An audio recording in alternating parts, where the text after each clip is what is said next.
Laurent Bazin vous informe sur Europe 1. 10% d'écart de salaire entre hommes et femmes à poste, âge, diplôme et expérience égale. 10%. C'est un chiffre qui a la réputation d'être têtu, parce qu'il dure et il ne se maintient, il ne se réduit pas. Je vous le traduis en euros net moyen, c'est-à-dire salaire moyen en euros net, hommes et femmes, 2400 € pour un homme, moins de 2000 € pour une femme. Est-ce normal ? Non, dit le Conseil économique et social qui propose de punir plus durement les entreprises qui ne jouent pas le jeu de l'égalité. On va en parler ce soir avec vous, bien sûr, au 3921. N'hésitez pas et appelez pour me raconter ce que vous pensez, ce que vous vivez, que vous soyez patron ou salarié.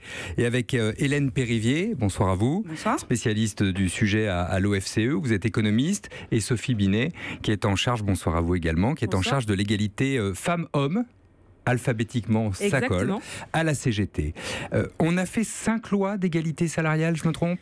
On a fait 8 lois sur lois. l'égalité professionnelle. Le problème, c'est que ces lois sont positives, mais il n'y a pas de sanctions effectives pour les entreprises qui ne les respectent pas. Donc aujourd'hui, des sanctions prévues, jusqu'à 1% de la masse salariale. Exactement, mais ces sanctions ne sont pas appliquées. En fait, la loi oblige à avoir une négociation sur l'égalité femmes-hommes. Et donc, une entreprise qui n'a pas d'accord en matière d'égalité professionnelle peut être sanctionnée. Sauf qu'il y a aujourd'hui 60% des entreprises qui devraient avoir un accord qui n'en ont pas, et il y a seulement 0,2% des entreprises qui ont été sanctionnées. Cette loi, on considère aujourd'hui qu'elle est insuffisante, mais elle n'est même pas appliquée. Ce qui est étonnant, c'est qu'on va parler d'Europe 1. Europe 1 a un accord qui vient d'être signé, qui stipule que 0,7% de la masse salariale sera consacrée au rattrapage des inégalités hommes-femmes. Ça met Europe 1 dans la loi. On est d'accord. Exactement. C'est ça le principe. C'est justement la raison pour laquelle nous considérons que la loi aujourd'hui, même si elle était appliquée, ne serait pas suffisante, parce que aujourd'hui dans la loi française, on a seulement une obligation de moyens et pas une obligation de résultats. Dans votre accord européen, ce qui est plutôt positif, c'est que visiblement il y a une enveloppe pour rattraper les écarts. C'est pas le cas dans toutes les entreprises. On peut avoir des accords en matière d'égalité femmes-hommes sans avoir d'enveloppe financière pour rattraper les écarts, ou alors sans avoir d'enveloppe financière pour supprimer tous les écarts. On en supprime une partie, mais pas tous. Et bien dans ces cas-là, l'entreprise ne sera pas sanctionnée parce qu'elle a un accord. Donc on considère que... Donc vous voulez sanctionner plus durement ? On veut que la sanction elle soit liée à une obligation de résultat et pas seulement une obligation de moyens. C'est ce qui se passe en Islande. Quand vous dites le résultat, c'est l'égalité. De suppression des discriminations. C'est ce qui se passe en Islande. C'est-à-dire ? Eh bien, l'Islande vient de mettre en œuvre au 1er janvier 2018 une loi qui sanctionne toutes les entreprises dans lesquelles il y a des discriminations avec une inversion de la charge de la preuve, c'est-à-dire que c'est aux entreprises de prouver qu'elles ne discriminent pas, sinon elles sont sanctionnées automatiquement. On a là une loi extrêmement efficace qui serait très simple à transposer en France. Tape au portefeuille dans le cas inverse. Ah oui, c'est des sanctions financières importantes. Oui. Hélène Périvier, c'est vrai que ça ne bouge pas, 10%, c'est un chiffre qui ne bouge plus. C'est vrai que les inégalités de salaire depuis le milieu des années 90 ont très peu évolué et on reste sur un noyau dur de 10% de discrimination, et sachant que la discrimination se niche aussi autre part. C'est-à-dire que là, c'est toute chose égale par ailleurs. Mais on sait que la probabilité que les femmes accèdent à des postes à responsabilité est plus faible que celle des hommes. Plafond de verre. Plafond de verre. De fait, elles sont moins bien payées à postes différents, bien sûr, mais elles n'ont pas eu les mêmes opportunités de carrière. Ça compte aussi en termes de discrimination. Et c'est vrai que là, on est face à un phénomène extrêmement résistant. Et bien sûr, la question de la sanction, elle est centrale pour essayer de faire avancer les choses. En 2014, il y a eu une loi qui s'appelait la loi d'égalité réelle, si je ne me trompe pas. Bon, celle-là, elle prévoit des sanctions, donc en vérité... Appliquer déjà la loi, ce serait une bonne chose, non ? Alors pour appliquer la loi, il faut d'abord déjà bien connaître la situation dans les entreprises. Or très souvent, et là je pense que les auditrices qui nous écoutent s'en rendent compte, on se rend compte qu'on est moins bien payé que son collègue quand tout à coup on découvre par hasard qu'il est payé plus que nous. Et c'est souvent pas quelque chose qui est affiché. Souvent il y a un manque de transparence dans la façon dont les rémunérations sont faites. Je peux me permettre de dire, heureusement que c'est pas affiché les salaires parfois. Peut-être, mais en fait empiriquement c'est ça qui se passe. Voyez la bagarre. Peut-être, mais en tout cas c'est vrai que la transparence, ou une partie de la transparence, ce serait un moyen déjà de mettre au jour les discriminations, parce que souvent les femmes en fait le réalisent après coup et elles se rendent compte de cette injustice, et à ce moment-là elles demandent un rattrapage et en tout cas un rééquilibrage au regard du salaire qu'elles ont vis-à-vis de leurs collègues masculins. Donc il y a quelque chose en termes de ressources humaines, d'objectifs clairs, de transparence dans la dynamique des carrières qui doit être prise en compte dans les entreprises. C'est vrai homme-homme aussi ? C'est potentiellement vrai. Enfin, c'est pas une discrimination en l'occurrence. Mais en l'occurrence, les femmes... si, il y a des jugements qui peuvent être justement sur discrimination homme-homme, dans des cas justement où la différence de rémunération n'est pas objectivement justifiée. Et effectivement, la difficulté qu'on a dans les entreprises, c'est qu'il y a une progression de la part individuelle de la rémunération avec des critères de plus en plus opaques. Sophie Binet qui vient de parler de la CGT. Oui, tout à fait, parce que c'est vrai, par exemple, si on regarde les institutions sur le marché du travail, par exemple le SMIC, quand on est au bas de la distribution des salaires, on voit qu'il y a moins d'écart de salaire femmes-hommes, parce que le SMIC, c'est un plafond et c'est assez clair, et quand on est payé au SMIC horaire, eh bien, on a un peu plus de mal à discriminer. Par contre, dès lors qu'il y a une partie de la rémunération qui est sous forme de bonus et plus discrétionnaire, on voit les inégalités de salaire qui explosent. Et c'est ce que nous disait tout à l'heure un auditeur sur Twitter. Il nous disait, au bas de l'échelle, entre 1200 et 1300 euros, il n'y a pas beaucoup de discrimination. Et ça, c'est beaucoup de gens. Il y a d'autres formes de discrimination, mais en tout cas, il y a moins d'écart salarial, c'est certain. Par contre, il ne faut pas négliger l'aspect dynamique des carrières et la possibilité qu'ont les femmes d'avoir une progression dans leur carrière qui est moindre que celle des hommes. Mais néanmoins, c'est vrai que le SMIC est protecteur de ce point de vue-là. Sophie Binet, quelle est la situation la plus aberrante que vous ayez rencontrée ou la plus étonnante, concrètement ? Il y en a tellement que j'ai du mal à dire, mais en tout cas, je connais des grandes entreprises du CAC 40. Je peux prendre l'exemple, par exemple, de Capgemini, une grande entreprise du CAC 40 qui fait beaucoup de bénéfices. Dans la négociation sur l'égalité femmes-hommes, on a chiffré qu'il fallait 6 millions d'euros pour supprimer les écarts. Eh bien, dans l'accord, on a réussi laborieusement à débloquer 600 000 euros ou 900 000 euros pour supprimer les écarts, alors qu'il en fallait 6 millions et qu'il y a des dizaines de millions d'euros qui sont distribués aux actionnaires. Donc, on voit bien que là, c'est la raison pour laquelle nous n'avons pas signé l'accord et c'est la raison pour laquelle la loi française est insuffisante, parce qu'il y a un accord mais qui ne supprime pas les écarts. Et sur la question des écarts, il y a ces 10% qui sont inexpliqués, mais l'enjeu c'est bien de travailler sur l'ensemble des écarts qui s'élèvent en moyenne à 26% sur les salaires et à 40% en fin de carrière sur les retraites. Donc attention, inexpliqué ne signifie pas injustifié, c'est-à-dire qu'il peut y avoir des écarts expliqués qui sont quand même injustifiés, vous voyez ? Ou injustifiables. Exactement. Il y a des écarts qui sont liés au fait que les femmes n'ont pas de déroulement de carrière, notamment du fait de la maternité. Donc là, on sait pourquoi c'est. Pour autant, c'est totalement injustifiable et illégal. Donc on ne peut pas se limiter à travailler seulement sur les 10%. On va marquer une pause. Vous allez voir que dans plusieurs pays, on vient d'employer les grands moyens. On a parlé de l'Islande, on va aller en Allemagne, où désormais une femme peut demander à connaître la feuille de paye de 6 de ses collègues masculins. C'est votre transparence, d'une certaine manière, celle que vous réclamiez, Hélène Périvier, pour savoir si oui ou non, ils sont mieux payés qu'elle. Et puis on vous donne la parole évidemment au 39 21. Beaucoup d'appels sur ce sujet bien sûr. À tout de suite. Europe Soir, Laurent Bazin sur Europe 1. 10% d'écart de salaire entre hommes et femmes, encore une fois, à poste égal, ancienneté égale, expérience égale, diplôme égal, temps de travail égal. Voilà. Faut-il employer les grands moyens, c'est-à-dire des sanctions durcies pour faire respecter l'égalité, c'est-à-dire la loi C'est ce que propose le Conseil économique et social. On en parle avec Hélène Périvier de l'OFCE. Vous êtes économiste à l'OFCE. Et Sophie Binet, en charge de l'égalité femmes-hommes à la CGT. On va en parler aussi avec Hélène Kohl. Bonsoir Hélène. Bonsoir. Parce que les Allemands ont pris le taureau par les cornes, si j'ose dire. Que dit la nouvelle loi allemande ?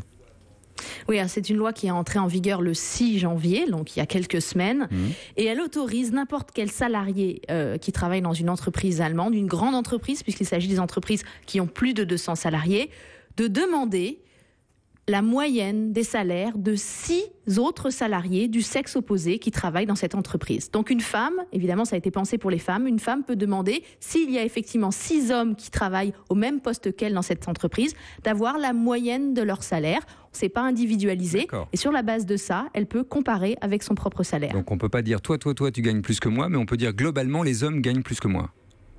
Exactement, ou inversement, globalement, les femmes gagnent plus que moi. Mais bon, en Allemagne, comme en France, c'est évidemment du cas par cas, mais globalement, on a 2 chiffres ici.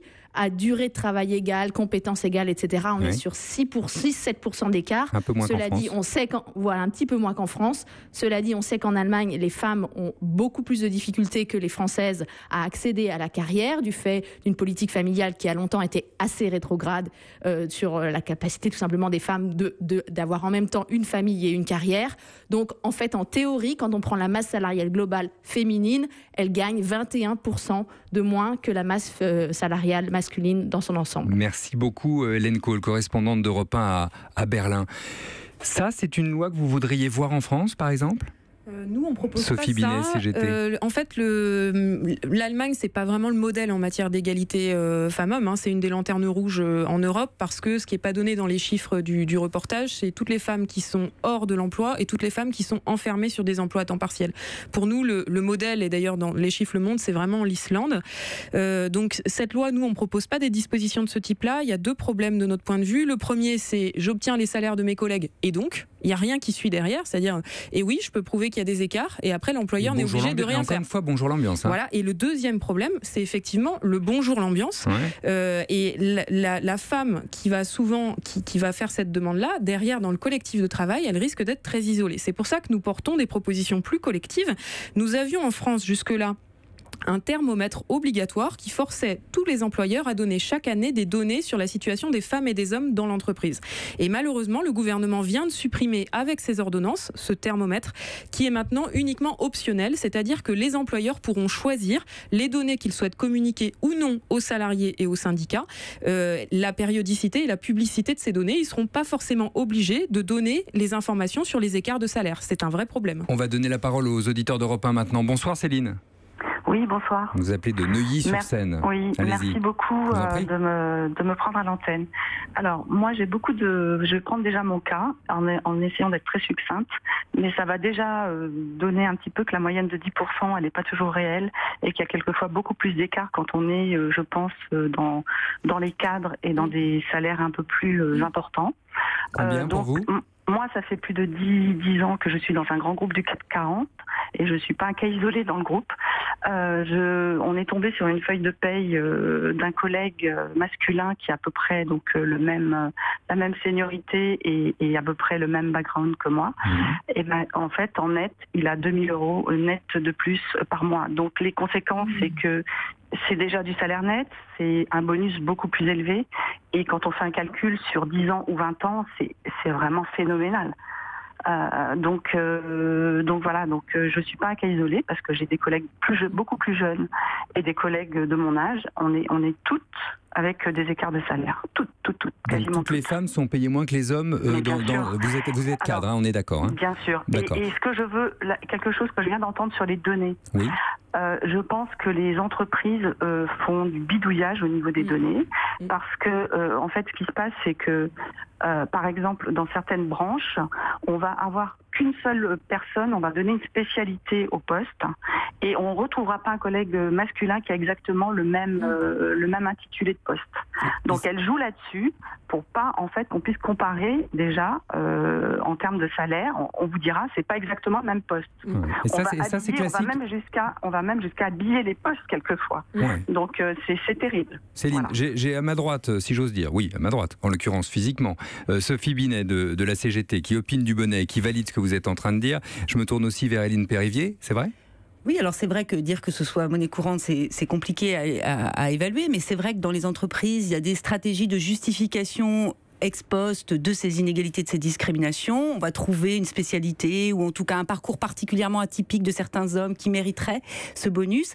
Ce qu'on voit clairement, c'est qu'à mesure qu'on monte dans la hiérarchie des postes, il y a de plus en plus une partie plus grande de la rémunération qui est sous forme de bonus et donc discrétionnaire, qui laisse de grandes marges de manœuvre à des processus de discrimination. Ça, c'est chez les cadres. Oui. Et ça, on le voit très clairement dans les données. Plus les salaires sont élevés, plus l'écart de salaire est important entre les femmes et les hommes, toutes choses égales par ailleurs.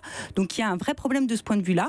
On revient aussi sur la question de la transparence, parce que c'est vrai que les entreprises étaient déjà peu contraintes avant, mais elles le sont encore moins, de donner des chiffrages très clairs, des écarts de salaire pour des niveaux qui puissent permettre aux gens de se situer au moins, sans casser l'ambiance dans l'entreprise, au moins de se situer. Sans avoir la feuille du copain. Denis, bonsoir à vous. Bonsoir à vous. Ce sera court mais intense, hein, Denis. On voulait vous entendre, puis d'abord pour faire une forme de parité. Céline et Denis, donc, de Thouars. Oui, dans les sanctions, vous êtes pour ou contre, vous ? Moi, je suis contre parce qu'elles sont jamais appliquées et difficilement contrôlables. C'est ce qu'expliquait la personne avant moi sur votre antenne. Le seul moyen, c'est d'indexer le coût du travail aux entreprises qui respectent cela, c'est-à-dire le bonus-malus. on respecte la parité, donc le coût du travail est indexé, on ne la respecte pas, donc il est supérieur. Mais il faut le faire pour notre sujet de ce soir, mais il faut le faire également pour l'écologie, pour le social, le sociétal, la participation syndicale. Il faut arriver à avoir de vrais tableaux de bord, de vrais curseurs au niveau des entreprises. Travaillez dans une PME, vous, Denis, hein ? Moi, je suis maître d'hôtel dans une PME. Alors, on n'a pas ce problème de salaire. L'équivalence, elle est garantie, mais on le voit bien avec les gens avec qui l'on travaille, nos partenaires commerciaux, nos fournisseurs. Il y a beaucoup d'écarts en permanence. Vous savez, dans la relation que l'on a avec eux, les discussions sont ouvertes et on s'aperçoit que c'est une réalité de tous les jours. Merci de votre appel, Denis. Je vous arrête malheureusement parce que le temps file, mais c'était passionnant de vous écouter tous les deux. Je signale aussi le message de Marie qui nous dit « J'entends beaucoup parler de problèmes dans le privé, mais c'est pareil dans le public. Je l'ai subi, j'étais moins bien rémunéré que les hommes. J'avais aussi moins de chances d'évolution que les hommes. » Remercions Sophie Binet qui était avec nous ce soir en charge de l'égalité femmes-hommes à la CGT, Hélène Périvier qui nous a permis d'y voir plus clair également, économiste à l'OFCE, et donc Céline, Denis et Marie notamment qui ont eu le droit d'accéder à l'antenne, mais tentez votre chance demain, 39 21. Europe.